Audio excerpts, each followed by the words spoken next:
General Sir Alexander Stanhope Cobbe VC, GCB, KCSI, DSO was a senior British Indian Army officer and a recipient of the Victoria Cross, the highest award for gallantry in the face of the enemy that can be awarded to British and Commonwealth forces.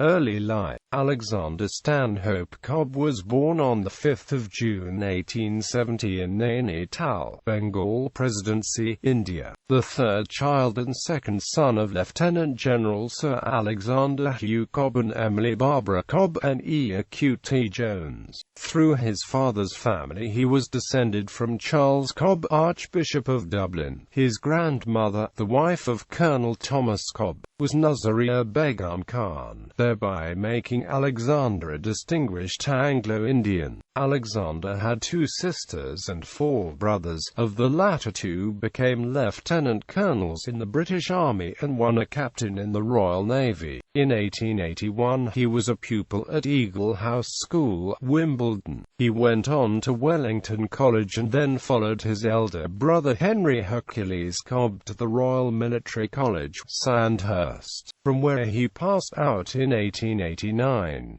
At the age of 19 he was commissioned a second lieutenant in the South Wales Borderers. Military career. The highlights of Cobbe's military career can be tracked by the regular records of his promotions and deeds published in the London Gazette. In March 1892 he was promoted to lieutenant, and later in the same year he was seconded to the Indian Army Staff Corps. This secondment led to his permanent transfer from the South Wales Borderers in 1894.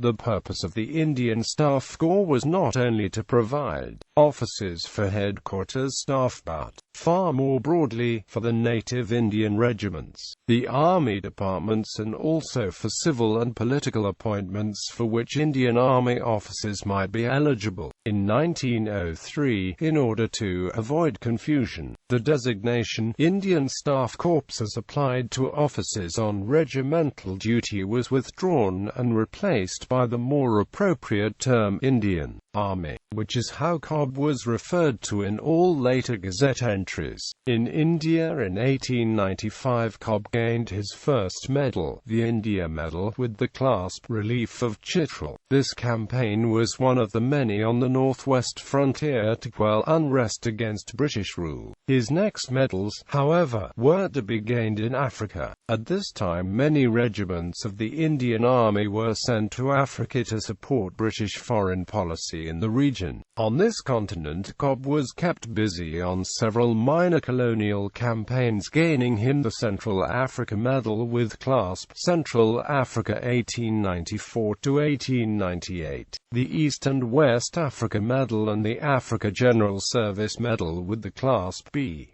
CA 1898 to 1899. In October 1899 Cobbe was appointed second in command of the 1st Battalion, Central African Rifles, and given the local rank of captain. Ashanti War. By July 1900 Cobbe was commanding the Central Africa Regiment and had been given the local rank of Major. Earlier that year, a major rebellion had erupted in West Africa, in what is now Ghana, and this developed into the final campaign of the Ashanti Wars, known as the War of the Golden Stool. The initial thrust of the campaign was to relieve the fort at Kumasi, which was achieved by the end of July. Cobbe was then sent out with a column of 300 men to help clear the surrounding area. In the dense bush he came across a large body of the enemy protected by stout stockades. After heavy fighting Cobbe managed to outflank the enemy and put them to flight, although himself being severely wounded. This did not prevent some veiled criticism from his commander concerning the delay in putting in the final attack, and Cobbe did not feature among the 20 or so individuals mentioned in the dispatch as being recommended for favorable notice for having rendered good service, although he was listed among those having done good work. Despite his wounds, by late September he was involved in further clearing up operations and led his men on the left flank of a major attack. On the right was Major Charles John Mellis, who was to be awarded the VC in this campaign. In the next dispatch, Cobbe was individually mentioned. Captain A.S. Cobbe, Indian Staff Corps, severely wounded the 6th of August. He is an officer to be thoroughly trusted, and commanded in several fights, where he invariably did well. I hope he will be rewarded. Cobbe was indeed rewarded, as in November 1900 he was promoted to the substantive rank of captain in the Indian Staff Corps, and made a Companion of the Distinguished Service Order, as well as being awarded the Ashanti Medal with clasp Kumasi. Somaliland Campaign. In January 1902, Cobbe was granted the local rank of Lieutenant Colonel and appointed Commandant of the 1st Battalion, the King's African Rifles, and in this post he deployed with his men to British Somaliland to take part in the Mad Mullah War. The Mullah had been agitating against British rule in the Somaliland Protectorate since 1899, and in 1901 a first British expedition beat him and his dervish forces and caused him to retreat into the desert interior. However, by the end of the year the Mullah had recommenced trading in a second expedition, including Cobbe and his men, was mounted against him. On the 6th of October, while marching through dense bush at Erigard, the British force was ambushed and then rushed by the dervishes. Although the north face of the square was pierced and a Maxim gun lost, the Yao Company of the Central Africa Battalion recovered the situation. The Mullah lost some 700 men and retreated. The British force was not able to continue the pursuit, and returned to Berbera. The Maxim lost during the battle was recovered in the last campaign against the Mullah in 1920, and stands in the Malawi Army's Cobbe Barracks in Zomba, Victoria Cross. It was at Erigo during this campaign that Cobbe won his Victoria Cross.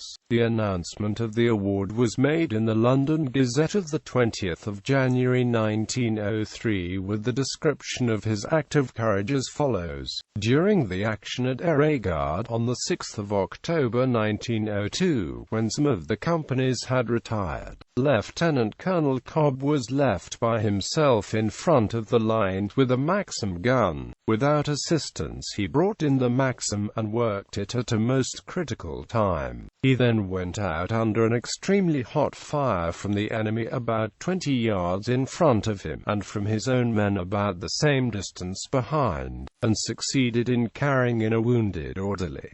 Further campaigning. Still in Somaliland in 1903, Cobbe was commanding a flying column ahead of the main body moving against the Mullah. He had orders to secure the water supply at Wardare, having established a zareba near Gumburu. He had cause to send forward a company of men under Lieutenant Colonel Plunkett to secure the return of a small scouting party. The company was overwhelmed by a large dervish force, and Plunkett, all his British and Indian soldiers, and most of the native levies with him were killed.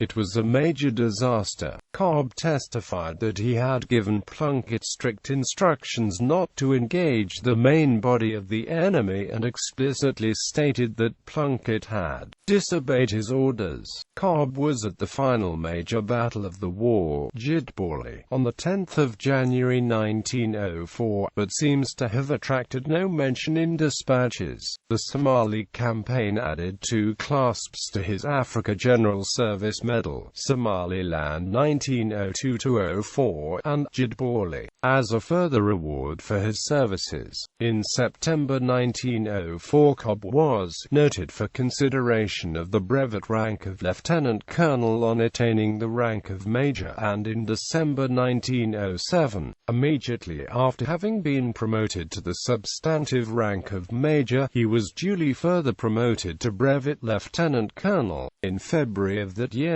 Cobbe had been appointed a staff captain at headquarters in India, but that lasted only until February 1908, his new rank presumably deserving a more senior post. In April 1910 he was appointed a staff officer grade 1, and in May 1912 he was promoted Lieutenant Colonel with seniority from the 2nd of December 1911, although, when appointed an aide-de-camp to the King in June 1912, he is described as a brevet colonel. In 1911 he was awarded King George V's Coronation Medal. First World War. Cobbe's Grade I staff posting in India lasted until June 1914, and soon thereafter he was in France. Michael Jones, in his book Colworth in Context, says, Lieutenant Colonel Alexander Cobbe VC, a career soldier, left in September 1914 to join an Indian Sikh regiment at the front line with William Eyre, one of Albert Bowen's employees, is his personal servant.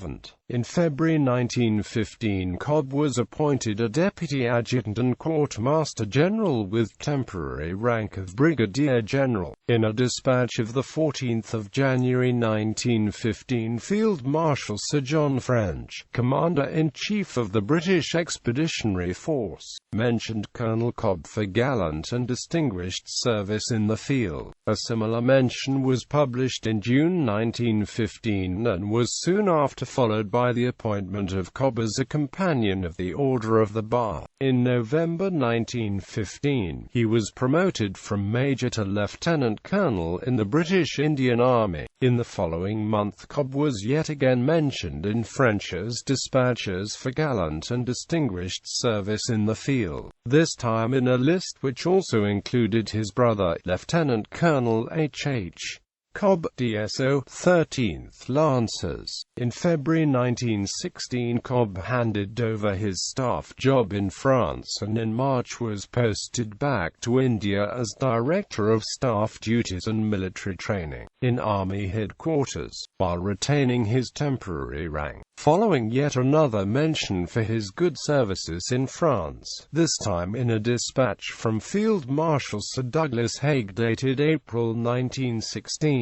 He was promoted to Major General in June 1916, the appointment specifically stating that it was a reward for distinguished service in the field. Within 2 months, Cobbe was promoted to Temporary Lieutenant General, and in March 1917 he was appointed a Knight Commander of the Order of the Bar. By this time Cobbe was in Mesopotamia, where he would spend the rest of the war and stay until late 1919. As the commander of 3rd Indian Corps, he served under 3 successive C-in-C's Mesopotamian Field Force, all of whom mentioned him generously in the dispatches to the War Office. He was present at the capture of Kut al-Amara in February 1917, and the capture of Baghdad the following month, playing a notable role in the British successes at Samarra in April and at Ramadi in September 1917. Cobbe also defeated a Turk force at Sharqa in October 1918 before peacefully capturing Mosul in November 1918. His service in the First World War added to Cobbe's medal collection. The 1914 Star with clasp 5 THAUG 22 NDNOV 1914, the British War Medal 1914-1920 and the Victory Medal 1914-1919. France appointed him a Commander of the Legion of Honor, and the King of Italy made him a Commander of the Order of Saints Maurice and Lazarus. In March 1919 he was appointed Knight Commander of the Order of the Star of India. Later career. In June 1919 Cobbe was made a substantive Lieutenant General, and was appointed Military Secretary to the India Office in 1920. Promotion to General came in March 1926, just prior to his appointment as General Officer Commanding-in-Chief of India's Northern Command. On his return to England he was reappointed in June 1930 as Military Secretary to the India Office.